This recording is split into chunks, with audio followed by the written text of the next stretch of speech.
राम राम जी सभी को। मेरा नाम है उन्नति और आज हम बात करेंगे देवउठानी एकादशी के बारे में।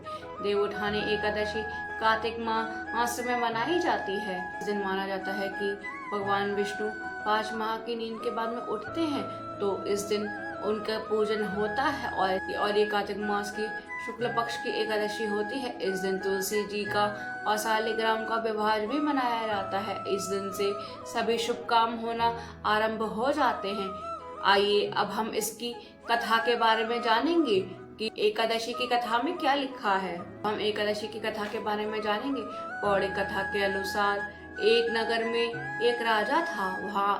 वहाँ नर नारी पशु सभी एकादशी का व्रत किया करते थे। उस नगर में कभी भी अन्न नहीं बनता था। एक दिन किसी दूसरे राज्य का एक व्यक्ति वहाँ आया। राजा के दरबार में पहुंचकर नौकरी मांगने की गुहार करने लगा। तब राजा ने कहा कि नौकरी तो ठीक है, लेकिन एक शर्त है। शर्त यह है कि माह में 2 दिन एकादशी व्रत आने पर अन्न नहीं मिलेगा। राजा ने नौकरी की यह शर्त बताई।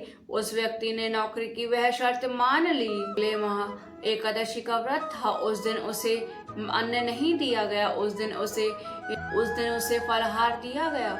तब वह राजा के पास पहुंचा और कहता है कि कृपया करके आप मुझे अन्न दीजिए, इसमें मेरा पेट नहीं भरेगा। तो वो जब राजा ने उसे भूख से बेहाल देखा, तब राजा ने उसे अन्न देने को कहा। अन्न की सामग्री ले जाकर नदी के तट पर जाकर स्नान करके वह भोजन पका करके खाने लगा। तब व्यक्ति ने विष्णु जी को याद करके उनसे भोजन ग्रहण करने को कहा। तब चक्रधारी विष्णु जी वहां आए और तब आकर के उन्होंने वहां भोजन ग्रहण किया। यह देखकर और वह फिर अपने लोक में वापस चले गए। तब वह व्यक्ति भी अपने काम पर चला गया। पर जब अगले महीने की एकादशी आई, तब आप मुझे दुगना अन्न दीजिएगा, इससे मेरा पेट नहीं भरता है। तब राजा ने कहा, क्यों, तुम्हें ऐसा क्यों चाहिए? तब उसने बताया कि मेरे साथ भगवान विष्णु भी अन्न ग्रहण करते हैं, तो ये अन्न 2 लोगों के लिए कम होता है, इसलिए आप कृपया करके मुझे 2 लोगों का अन्न दीजिएगा। एक व्यक्ति के अन्न में 2 लोग ठीक से भोजन नहीं कर पाते हैं। ये राजा ने यह बात जब सुनी, तब वह अचरज में पड़ गए। ने कहा, तुम्हारी बात पर विश्वास नहीं है कि भगवान विष्णु तुम्हारे साथ में एकादशी के दिन तुम्हारे साथ में भोजन करते हैं? कहते हैं, मैं तो एकादशी के सभी व्रत करता हूँ, पर भगवान ने मुझे कभी दर्शन नहीं दिए। राजा सोचते हैं कि इस बार मैं जरूर इसके साथ में जाऊंगा, मैं देख सकूं यह सच कह रहा है या झूठ। तब राजा पेड़ के नीचे छुप करके उसको देखते हैं। वह जाता है, स्नान करता है और पूजा करके भगवान विष्णु को आवाहन करके कहता है कि आइए आप भी भोजन ग्रहण कीजिए, पर भगवान विष्णु नहीं आते हैं। तब वह फिर से कहता है कि अगर आप नहीं आए, तो वह बार बार उनको आवाहन करता है और कहता है कि अगर आप नहीं आए तो नदी में कूदकर अपने प्राण त्याग दूंगा। तब यह बात सुनकर के भी भगवान नहीं आते हैं, तो वह फिर से भगवान को याद करता है और कहता है कि अगर आपने मुझे दर्शन नहीं दिए तो मैं अपने प्राण त्याग दूंगा।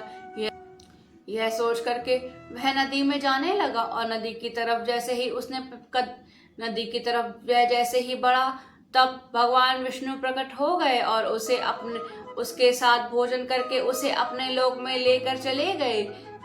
राजा को विश्वास हुआ कि मन की शुद्धता के साथ ही अगर व्रत और उपवास किया जाए तो वह ही सफल होता है। राजा पवित्र मन से पूजन अर्चना और व्रत उपवास करने लगे। इसके अंत में उन्हें स्वर्ग की प्राप्ति हुई। अगर आपको ये कथा अच्छी लगी हो तो चैनल को लाइक करें, शेयर करें, कमेंट करें, सब्सक्राइब जरूर करें और हमें बताएं कि आपको अगर ऐसी ही अच्छी हो विष्णु भगवान की, तो आपको ये एकादशी की कथा कैसी लगी। अगर आपको ये कथा अच्छी लगी हो तो चैनल को लाइक करें, शेयर करें, कमेंट, सब्सक्राइब जरूर करें। जय श्री